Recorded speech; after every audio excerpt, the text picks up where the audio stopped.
Karena di sana orang-orang Yahudi berusaha untuk membunuhnya. Saudara, Yesus itu luar biasa. Dia bergerak terus di dalam hidupnya mengikuti apa yang Tuhan suruh. Walaupun dia tahu tujuan akhirnya adalah Yerusalem. Kalau sudah tahu, di situ dia disalib, di situ dia dibangkitkan, di situ dia jadi raja di atas segala raja. Tapi caranya dia nggak mau tinggal diam.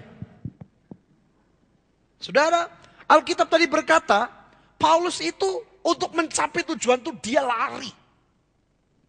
Dia tahu dia bukan seperti Yesus. Yesus cukup berjalan karena dia tahu dia Tuhan yang pasti sampai ke tujuan. Paulus menyadari seorang manusia yang banyak kelemahan, yang banyak kekurangan. Makanya dia berkata, tinggalkan beban dan dosa. Beban itu apa saudara? Beban itu hal-hal yang di belakang kita. Nanti kita mau belajar. Ini yang seringkali membebani kita, yang membuat kita tidak bisa mencapai tujuan Tuhan. Yang membuat kita tidak bisa mencapai apa yang dijanjikan Tuhan dalam hidup kita. Diberkati aja sulitnya bukan main. Kenapa? Karena kita punya beban-beban saudara. Punya kehidupan di belakang kita yang terus berusaha mengikat, menarik saudara. Untuk engkau tidak maju mengikuti apa yang Tuhan mau. Jadi setan caranya dua. Yang pertama dihambat sudah tidak maju. Yang kedua didorong tapi tidak seperti jalurnya Tuhan. Bukan panggilan surgawi tapi ambisi. Ini hati-hati saudara. Nah kalau sudah melakukan hal-hal yang sifatnya ambisi. Maunya kita. Sudah kan hidup itu susah. Menderita, tertekan, stres dan lain sebagainya. Saudara harus tahu ini basic sekali saudara. Ini sesuatu yang mendasar di dalam kehidupan kita sebagai orang percaya. Untuk menikmati hidup yang indah bersama Tuhan. Maka dari itu lihat kembali saudara. Sesudah itu Yesus berjalan keliling Galilea. Sebab ia tidak mau tetap tinggal di Yudea. Kenapa? Karena di sana orang-orang Yahudi berusaha untuk membunuhnya. Orang Kristen kalau begitu berhenti saudara.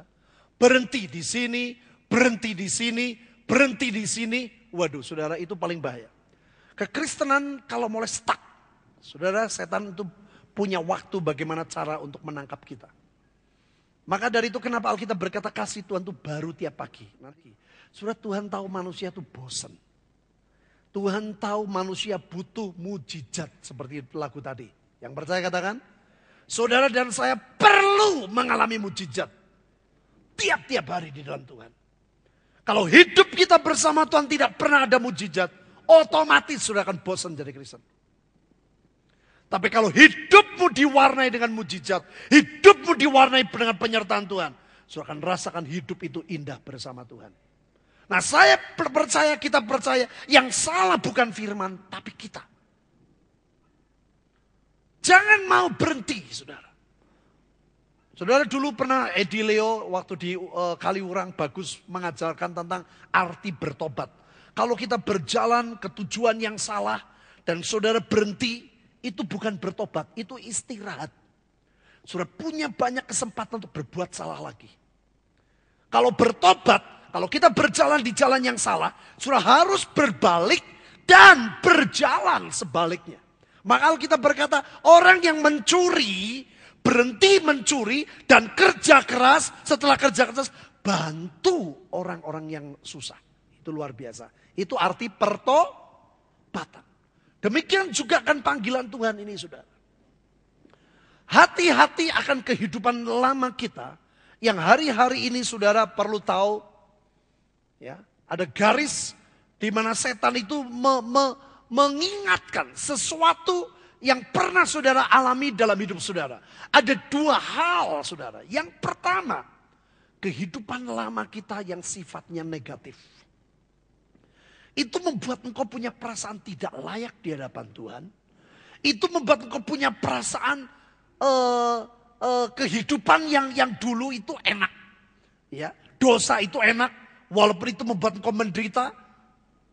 Orang-orang Israel setiap dia mengalami persoalan, saudara perhatikan Alkitab berkata, oh enak dulu di Mesir, ada bawang prei, ada ini, ada itu. Sekarang kita makan susah, mana tiap-tiap hari, saudara perhatikan. Setan itu berusaha mengingatkan sesuatu yang lama. Yang pertama yang sifatnya negatif. Saudara hati-hati. Hal-hal yang sifatnya negatif hidup kita yang lama. Saudara, Tuhan itu luar biasa. Alkitab berkata pada waktu Daud berbuat dosa. Daud pernah berbuat dosa, tapi dalam kitab Alkitab di Kisah Rasul, Alkitab berkata, Tuhan menemukan Daud orang yang melakukan segala kehendakku. Mengapa Tuhan mengatakan segala kehendakku, padahal dia pernah menyakiti hati Tuhan? Saudara, Tuhan itu kalau kita salah dan kita bertobat, salah kita tuh bukan dicoret, saudara. Kalau kita salah, kita kalau di hadapan Tuhan bukan dicoret. Kalau manusia begini. Itu yang membuat saudara terus ingat akan kesalahan orang lain. Kalau Tuhan kita berbuat salah, diapain? Dihapus, saudara. Maka kalau hari ini sudah ketemu Tuhan, Tuhan ingat enggak? Dulu Daud pernah berbuat zina sama Bathsheba. Tuhan akan jawab, aku tidak pernah ingat. Ngerti saudara maksud saya? Itu Tuhan. Mengapa? Supaya saudara tidak mengingat hidup yang lama. Itu cara Tuhan. Supaya saudara tidak kena gravitasi hidupmu yang lama. Maka dari itu ada penangkalnya, saudara. Kita lihat ayat ini luar biasa sekali. 2 Korintus 5. Pada saat saudara dan saya diserang di jiwa kita. Untuk mengingat hidup yang lama. Membuat kita tidak layak. Mengingat dosa-dosa yang lama. Membuat hidup kita menderita di masa lalu. Baca ayat ini. 2 Korintus 5 ayat yang ke-17. Baca bersama saya. 1, 2, 3. Jadi siapa yang ada di dalam Kristus. Ia adalah ciptaan baru. Yang lama sudah berlalu. Sesungguhnya yang baru sudah datang. Yang percaya katakan. Amin. Ini caranya, saudara. Kemarin waktu kami 7 hamba Tuhan berdoa. Itu luar biasa, saudara. Satu persatu kita tuh diberi pernyataan. Saya ada orang yang mimpi. Pak Yusak ada orang dapat pernyataan. Petrus Agung. Semua pernyataan mimpi yang tidak enak semua, saudara. Pada waktu kita datang kepada Tuhan. Tuhan memberitahu memang itu semua intimidasi dari si jahat.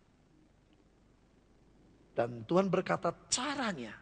Diberitahu, kita sudah sampaikan kepada orang yang mau pergi. Tapi yang kedua, perkatakan firman Tuhan. Yang bisa menangkal setiap intimidasi si jahat. Yang percaya katakan. Saudara akan diingat hidupmu yang lama. Engkau akan diingat oleh perbuatanmu yang lama. Engkau akan dibawa oleh hal-hal yang sifatnya nostalgia. Yang pernah kau lakukan dulu. Yang sebetulnya buat kau menderita dosa-dosa yang lama. Saudara dan saya harus punya kekuatan firman. Engkau harus berkata, aku adalah ciptaan yang baru. Yang lama sudah berlalu. Bukan akan berlalu. Sudah berlalu. Yang sekarang aku adalah ciptaan baru di dalam Tuhan. Amin, saudara. Itu yang membuat hidup saudara akan maju di dalam Tuhan. Oh saudara, setan itu jahat. Dia akan ingatkan trauma-traumamu yang lama. Bisnismu yang kacau. Bisnismu yang rugi besar. Bisnismu yang tidak ada hasilnya. Itu yang membuat kau tidak bisa maju di dalam bisnis. Terus berkata bersama Tuhan, kita lakukan perkara yang besar. Amin saudara. Maka dari itu apa yang Tuhan tetapkan, itu saja yang kau lakukan. Apa yang di hadapan saudara lakukan. Itu. Ya. Nah, kehidupan yang lama yang kedua, saudara. Kita lihat Kejadian 19. Ayat 16 dan 17. Ketika ia berlambat-lambat. Lot itu seling berlambat-lambat, saudara. Tuhan sudah ngomong bahwa dia harus, ayat 15 ya. Ketika fajar telah menyingsing, kedua malaikat itu mendesak Lot supaya bersegera katanya, bangunlah, bawalah istrimu dan kedua anakmu yang ada di sini, supaya engkau jangan mati lenyap karena kedurjanaan kota ini. Ketika ia berlambat-lambat, perhatikan, maka tangan malaikat itu, tangan Lot